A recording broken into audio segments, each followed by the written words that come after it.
Jornalistas são homenageados na Assembleia Legislativa do Amazonas. Parlamentares estaduais destacam a decisão favorável do TSE, que aumentou o número de deputados na Câmara e na Assembleia. E na edição do Bom Dia de hoje, você também vai ver. Deputados estaduais decidem hoje a composição da CPI da pedofilia. E ainda, a deputada Conceição Sampaio destacou a passagem do Dia Mundial de Luta contra o Câncer. Começa agora o programa Bom Dia, hoje, quarta-feira, dia 9 de abril de 2014.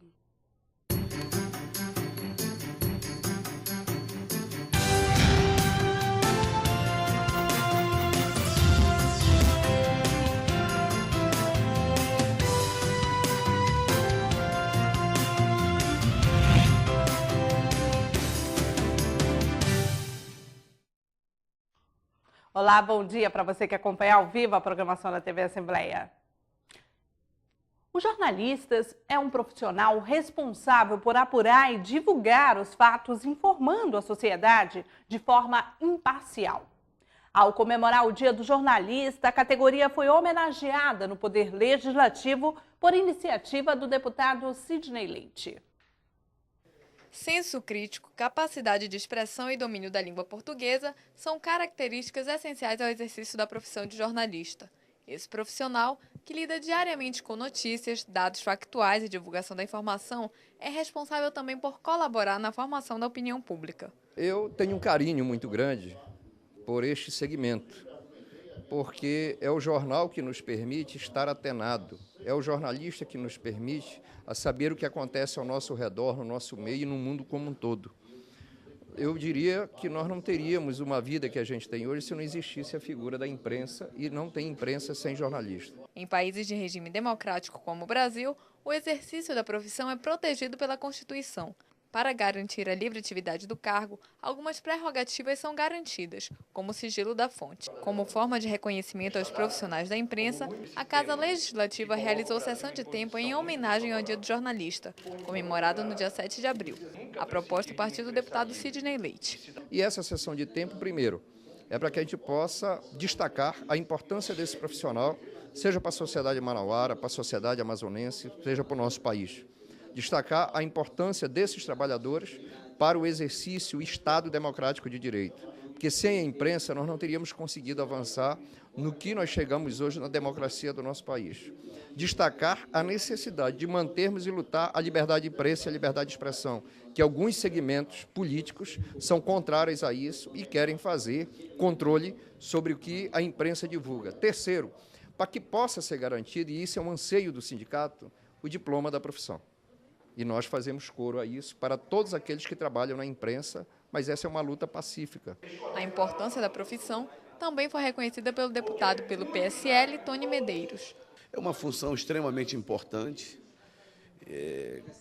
Como é que você poderia saber das notícias? Como é que você poderia divulgar o trabalho que você faz? Não só essa casa, mas todos os segmentos, se não fosse o jornalista. Então, é uma justa e merecida homenagem que a Assembleia faz a esta profissão tão digna e tão necessária, não te diria nem no Brasil, mas no mundo inteiro. O representante do sindicato lembrou da importância da profissão para o desenvolvimento da sociedade e lembrou da ação das grandes empresas para desregulamentar a profissão. O papel do jornalista nas sociedades modernas, ele é fundamental na medida em que ele consegue mediar na hora que ele produz informação, ou seja, trabalha o fato, transforma em notícia, ele gera informação para toda a sociedade e estabelece, como um bom profissional, uma boa mediação. E mediação é você falar do fato e garantir, explicando para essa população em que contexto esses fatos acontecem, para que a sociedade possa ter condições de se manifestar. E esse é o espírito, vamos dizer assim, do ponto de vista, inclusive prático, do papel da imprensa. Em 2009, o Supremo Tribunal Federal decidiu pela não exigência do diploma de graduação em jornalismo para o exercício da profissão. Mais um deputado federal e 3 estaduais. O Amazonas terá a bancada ampliada já a partir das eleições deste ano. A decisão favorável do Tribunal Superior Eleitoral teve destaque na Assembleia Legislativa na manhã de ontem, terça-feira. Belarmino Lins lembrou que, quando foi presidente do Poder Legislativo, enviou, junto com os colegas parlamentares, uma petição ao Tribunal Superior Eleitoral, TSE, para que fossem revistos os cálculos de distribuição das cadeiras de deputado federal e, consequentemente, de deputado estadual. A reparação do órgão competente na representatividade política no Estado veio anos depois. Com esse realinhamento nas cadeiras de deputados para alguns estados como o Pará e o Amazonas, feito pelo TSE, uma nova consulta foi solicitada pelos deputados do Amazonas ao Tribunal Regional Eleitoral, TRE. No dia 3 de abril, o TRE enviou o documento esclarecendo que está valendo a decisão do TSE para o pleito de 2014, elevando para 9 o número de vagas de deputado federal e para 27 as vagas de deputado estadual. Isso significa, de acordo com Belão, a fidelização de um trabalho feito por todos os parlamentares amazonenses. A iniciativa foi do Parlamento Amazonense em 2006. Quando apresentamos no TSE um trabalho elaborado pelo deputado Heron e pelos procuradores da Casa e deputados no sentido do pedido de realinhamento da nossa bancada de deputados federais e estaduais, consequentemente. De lá para cá tem sido uma bandeira de luta responsável e séria do parlamento, no sentido de ver a representatividade política do Amazonas mais revigorada. Não podemos nos igualar aos desiguais. A população eleitoral, o número da população, 3.400.000 habitantes, tem a mesma bancada que os estados de Roraima, de Rondônia, do Acre, Amapá e tantos outros estados que, na área do Nordeste, com menos densidade populacional, com maior número de deputados federais. Não adianta citar quais são os estados, porque o que interessa é a causa interna corporis nossa, do Amazonas. E o TSE, em maio de 2013, decidiu, por 5-2, votar favorável ao realinhamento, sem aumento de vagas a nível nacional, mas só a redistribuição. E o Amazonas foi contemplado com uma vaga a mais, o estado do Pará com 4 vagas e outros estados. Sinésio Campos destacou a importância da decisão do TSE na redistribuição da bancada dos estados do Pará e Amazonas e lembrou que a iniciativa partiu da Assembleia Legislativa do Amazonas, o que representa uma vitória para o nosso estado. Eu entendo que o Amazonas, com isso, não somente ganha mais uma vaga na Câmara Federal, como teremos no estado que tem mais de 1,5 milhão de quilômetros quadrados, diversidade imensa, um estado gigantesco. Terá como ter um número maior de deputados estaduais para que a gente possa cobrir as demandas da população do nosso estado. Então, parabéns ao Supremo e, acima de tudo, à Assembleia Legislativa. A deputada Conceição Sampaio também falou sobre a mudança na bancada amazonense. Se você tem uma bancada de 8 deputados e vai enfrentar uma bancada de 70 deputados, é difícil. É quase impossível. Aí você tem que ir para a articulação política, o bom diálogo para tentar levar o convencimento. Então, o que eu vejo acontecer é justamente fazendo justiça ao estado do Amazonas. Para o ex-presidente da Assembleia, Belarmino Lins, a decisão do TSE representa uma vitória não do Poder Legislativo ou de algum parlamentar individualmente, mas uma conquista de toda a sociedade amazonense. A deputada Conceição Sampaio destacou ontem, terça-feira, a passagem do Dia Mundial de Luta contra o Câncer. A parlamentar enfatizou a importância da imunização de adolescentes amazonenses contra o papiloma vírus humano.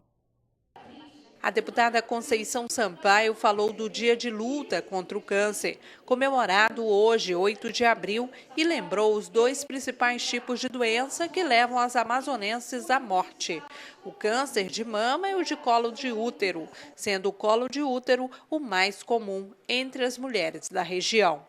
A parlamentar lembrou a importância da prevenção e destacou a participação da Assembleia Legislativa na política de imunização adotada de forma pioneira pelo Estado. O Amazonas está dando um passo muito importante porque são meninas que certamente vão ter uma qualidade de vida assegurada. E o que a gente espera é que o país, de um modo geral, ele possa colocar dentro do PNI, que é o Programa Nacional de Imunização, essa vacina, garanta essas vacinas. A deputada Conceição Sampaio também parabenizou o governo do Estado por ter aumentado o número de mamógrafos nas cidades do interior, equipamentos necessários para o diagnóstico do câncer de mama. A instauração e composição da CPI da pedofilia serão realizadas hoje, quarta-feira. Em reunião na tarde de ontem, os deputados discutiram vários pontos sobre a matéria que divide opiniões. 14 deputados participaram da reunião convocada pelo presidente da Assembleia, deputado Josué Neto, sobre a instalação da CPI da pedofilia, realizada na tarde desta terça-feira. Depois de quase 3 horas de duração, os parlamentares não chegaram a um consenso sobre a composição da CPI, abrangência e instalação. Esse consenso que nós não alcançamos abrange duas principais situações. Em primeiro lugar, a questão da data da instalação, né, que poderá ser a qualquer momento, e a partir de que for a qualquer momento, quais seriam os seus membros. Então, a nossa palavra nesse momento é de que amanhã nós possamos ter uma nova reunião para chegar a um consenso com o número máximo que pudermos, chegar a 22 ou 23 deputados presentes, para que nós possamos instaurar uma CPI que já existe na casa. A CPI foi proposta inicialmente para apurar os supostos crimes de pedofilia praticados na cidade de Quari, no Médio Solimões. Entretanto, fatos que vieram a público depois da prisão do prefeito Adail Pinheiro mostram a incidência desse tipo de crime em várias cidades do estado. Todos os deputados praticamente são a favor da CPI da pedofilia.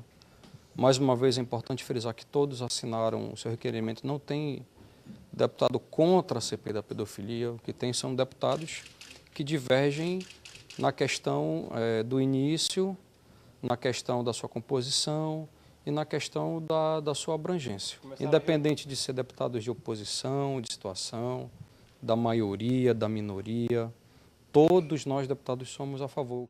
A ideia é que todos os deputados participem da CPI, atendendo à proporcionalidade, conforme regula o regimento interno da Casa, com a composição de 4 membros da bancada da maioria e 1 de oposição. Como não houve consenso e apenas 62% dos parlamentares estavam presentes, Josué Neto realizou convocação de nova reunião para quarta-feira, a fim de chegar a uma decisão com a expectativa da totalidade da bancada. E veja a seguir, Base anuncia na Assembleia financiamento de mais de R$1 bilhão em projetos para o Amazonas.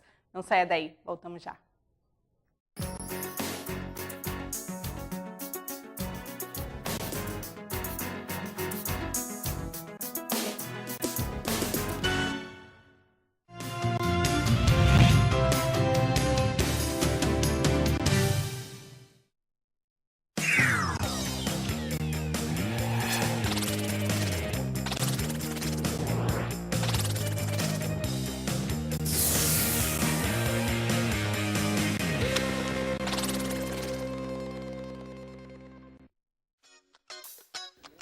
A Comissão de Assuntos Municipais é formada pelo presidente, deputado Tony Medeiros, vice-presidente, deputado Orlando Cidade e seus membros efetivos. Os parlamentares Abdala Frache, Luiz Castro, Belarmino Lins, Cabo Maciel, Wilson Lisboa e Sidney Leite. Possui como atribuições políticas públicas, programas, projetos e matérias relativas à habitação, defesa civil e proteção em situações de risco, enchentes e vazantes. Análise de condições dos serviços públicos, visando a redução de desigualdades sociais, desenvolvimento urbano, região metropolitana, aglomerações urbanas, microrregiões, redes e consórcios de municípios. Entre em contato pelo e-mail coman@alean.gov.br ou pelo telefone 3183-4549. Saiba mais sobre as comissões parlamentares de seu interesse e faça valer seus direitos como cidadão amazonense. Quer saber mais sobre o que está acontecendo na Assembleia Legislativa? Acompanhe seu deputado também pelo site, onde você encontra a agenda de eventos, notícias do parlamento e muito mais.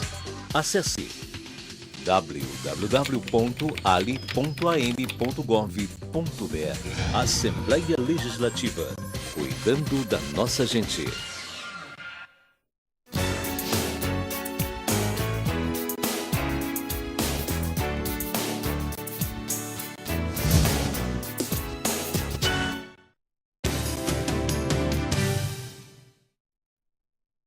Estamos de volta com o programa Bom Dia. A paralisação do transporte coletivo em Manaus, que afetou aproximadamente 900 mil pessoas, foi discutida na tribuna da Assembleia Legislativa.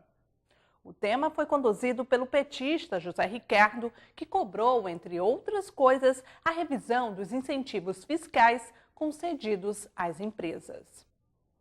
Na última segunda-feira, 100% da frota de ônibus da cidade não saíram das garagens, prejudicando aproximadamente 900 mil pessoas.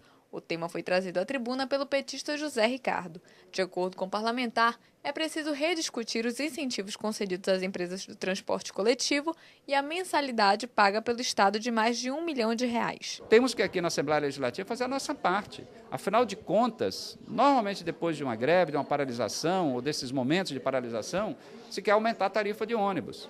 E aqui a Assembleia aprovou incentivos fiscais. O governo do Estado tem um incentivo de ICMS, 27 bilhões, quase 27 por ano, mais o IPVA, que dá uns 20 milhões por ano, e temos o repasse de R$1 milhão, que é o subsídio, uma mensalidade que o governo repassa para as empresas, aprovado por esta Casa. Então, estou defendendo que esta Casa faça uma nova discussão sobre os incentivos fiscais que são concedidos para manter essa tarifa de ônibus. José Ricardo afirmou ainda que a frota está mal conservada, que as empresas não cumprem o contrato e que atos como esse não podem prejudicar a população. Uma greve cria um grande transtorno para a população. A gente lamenta, a população é prejudicada na greve, numa paralisação como essa. Esse é um lado da população que nós temos que superar, por isso que eu até defendo o projeto do vereador Valdemir José, que é do PT, lá na Câmara Municipal, da catraca livre. Que aí, neste caso, a greve tem um outro patamar, ou seja, os ônibus circulam, mas o cidadão não paga. Quem é o prejudicado? É o empresário, porque a greve é para pressionar o setor empresarial para aceitar ou para negociar os acordos, a questão salarial, de benefícios e de direitos. Então, não pode prejudicar a população. O deputado estadual pelo PROS, Sidney Leite, pediu a transparência da aplicação dos recursos dados às empresas e lamentou o fato de a greve restringir o direito de ir e vir dos cidadãos manauaras. A greve é um direito do trabalhador, agora ela não pode ser utilizada como instrumento de responsabilidade. E o sindicato fez dessa forma. Por quê? Porque sem comunicar a Justiça do Trabalho, sem comunicar os órgãos competentes, simplesmente parou o transporte coletivo na cidade de Manaus. E todos os serviços essenciais não podem ser parados na sua totalidade. Você já pensou se os funcionários da saúde resolvem de uma hora para outra parar o sistema de saúde? Isso não é possível, isso não é admissível. Então, esse é um instrumento que, da forma como ele é utilizado, ele tem que ser pensado e tem que ter responsabilidade. Por quê? Porque eu entendo que hoje esse sindicato que está aí, ele tem total descredibilidade por parte da população. Entre as reivindicações feitas pelos rodoviários estão o aumento salarial, participação de lucros e resultados, taxa de insalubridade, dissídio coletivo, fundo de garantia, mudanças no plano de saúde e a remuneração por horas extras, ao invés de banco de horas. José Ricardo solicitou a realização de audiência pública para discutir a situação dos trabalhadores do transporte coletivo. Durante sessão de tempo, o Banco da Amazônia apresentou na Assembleia Legislativa um balanço dos resultados alcançados em 2013 e uma projeção de investimentos para 2014. Atualmente, a maior parte das ações de fomento no Estado são realizadas pela instituição. Por meio de uma proposta apresentada pelo deputado Adjuto Afonso, a Assembleia Legislativa recebeu o superintendente do Banco da Amazônia. O objetivo foi apresentar aos parlamentares os resultados obtidos em 2013 e os esperados para este ano. O autor da sessão de tempo defendeu a importância de se discutir o acesso ao crédito no Estado. A presença do superintendente aqui é uma forma de prestação de conta daquilo que o banco operou em 2013, daquilo que o banco pretende operar em 2014. E eu vejo que essas operações são importantes para o desenvolvimento. Você hoje não pode estar tomando dinheiro de agente financeiro que cobra aí tipo cartão de crédito, 10% ao mês. Você viu que ele falou aí 4% ao ano. Aquele empresário ele tem direito à carência, 6 meses, 12 meses, muitas vezes até, dependendo do projeto, até 10 anos de carência. Eu, mais uma vez, quero agradecer ao BASA, quero dizer da nossa alegria em esta casa aqui, poder hoje ter assistido, ter ajudado numa explanação brilhante e que a gente possa, a partir de agora, cobrar essas ações do banco e dizer aos nossos industriais, aos nossos empresários pequenos, seja ele pequeno ou grande, que o BASA tem capital suficiente para atender as suas demandas. O superintendente do órgão destacou que em 2013, 94 milhões de reais foram destinados a empresas de pequeno porte e 90 milhões de reais atenderam a agricultura familiar, beneficiando aproximadamente 35 mil famílias. Nos últimos 5 anos, nós fizemos um relato aí, deputado, senhoras e senhores. Em 2009, 353 milhões. 2010, 536 milhões. 2011, 481 milhões. 2012, 670. E em 2013, 1 bilhão e 48 milhões de reais. O importante de tudo isso não é só o valor, deputado. O importante é a distribuição desse recurso nos mais variados segmentos da economia. Quais sejam, por favor? Comércio, turismo, cultura, o empreendedor individual, a indústria, a biodiversidade, a atividade agropecuária, a piscicultura, enfim, todas aquelas que são exploradas no estado do Amazonas. 56% de todas as ações de fomento que são realizadas no estado são feitas pelo Banco da Amazônia.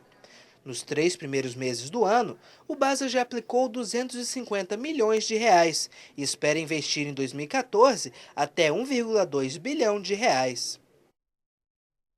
O descaso com o setor primário foi constatado em visita ao município de Rio Preto da Eva pelo deputado Tony Medeiros. De acordo com o parlamentar, os produtores rurais da localidade estão perdendo parte da produção pela falta de manutenção das vicinais. O parlamentar aproveitou para cobrar a ampliação de investimentos no setor primário. Atualmente, menos de 1% do orçamento do estado é voltado para o setor. O município de Rio Preto da Eva é um dos 8 municípios localizados na região metropolitana de Manaus, mas a proximidade com a capital não impede o abandono do setor primário da localidade. De acordo com o deputado Tony Medeiros, a falta de revitalização das vicinais tem prejudicado o escoamento da produção e causado prejuízo aos produtores rurais. Os problemas do setor primário, infelizmente, são crônicos, dentre os quais as vicinais. É um problema do estado todo. Imagine só, a M010 fechada no município de Rio Preto da Eva, que é praticamente colado em Manaus. Tem produtor que vê o seu suor, o seu produto, infelizmente, apodrecer e não consegue escoar a sua produção. O parlamentar cobrou a ampliação do orçamento destinado ao setor primário, já que apenas 0,7% são investidos no campo. Infelizmente, o orçamento do Estado, tudo que é direcionado ao setor primário é de apenas 0,7%. E é por isso que eu insisto em usar a tribuna desta casa falando sobre o setor primário como alternativa de desenvolvimento para o estado do Amazonas. Nós não podemos só focar a nossa economia na Zona Franca. A Zona Franca tem dia e tem hora para acabar. Imagine com essa globalização, 50 anos depois, a gente não sabe do jeito que vai estar a economia. E o Amazonas tem sim que ter outras alternativas econômicas. Medeiros propôs na Assembleia a criação de uma frente parlamentar pró-setor primário para acompanhar o desenvolvimento de políticas públicas pelo Estado. O deputado Sinésio Campos usou a tribuna da Assembleia Legislativa durante o pequeno expediente para pedir esclarecimentos sobre o trabalho realizado pela Fundação Amazônia Sustentável. O deputado disse que visitou ontem uma comunidade que fica distante aproximadamente 1h30 da capital. Além de Sinésio Campos, estavam presentes o ex-secretário de Meio Ambiente, hoje superintendente-geral da Fundação Amazônia Sustentável, Virgílio Viana, o deputado Vicente Lopes e vereadores de Manaus. Sinésio pediu que as ações realizadas pela FAZ fossem apresentadas de forma transparente neste poder para a população. Por ser uma instituição público-privada sem fins lucrativos, não governamental e sem vínculos político-partidários, o deputado Sinésio justificou a necessidade de trazer o superintendente Virgílio Viana a este poder para apresentar relatório de todos os trabalhos realizados pela Fundação em diversas comunidades do Amazonas. Que possa fazer todo um diagnóstico aqui das ações, tendo em vista que lá atrás fizemos demos a chancela da criação desta fundação. Então, como essa fundação ela tem que dar um retorno social às pessoas, eu vejo que é importante a vinda. Em à parte, o deputado Vicente Lopes lembrou da estrutura oportunizada às famílias atendidas pelos programas da Fundação.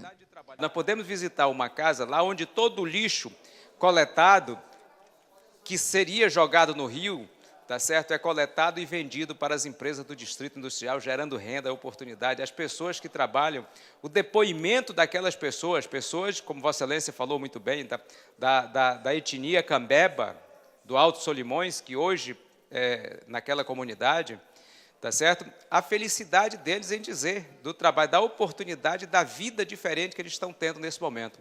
Criada em 2007, a Fundação Amazônia Sustentável tem a missão de promover o desenvolvimento sustentável, conservação ambiental e melhoria de qualidade de vida das comunidades moradoras e usuárias das unidades de conservação no estado do Amazonas e atende aproximadamente 35 mil pessoas. E o programa Bom Dia termina aqui. Você que ficou conosco até agora pelo canal 99 TV Assembleia, muito obrigada pela sua audiência. Para conferir a reprise deste programa, acesse o canal Aleano no YouTube. Uma ótima quarta-feira para você e até amanhã no próximo programa. Tchau, tchau.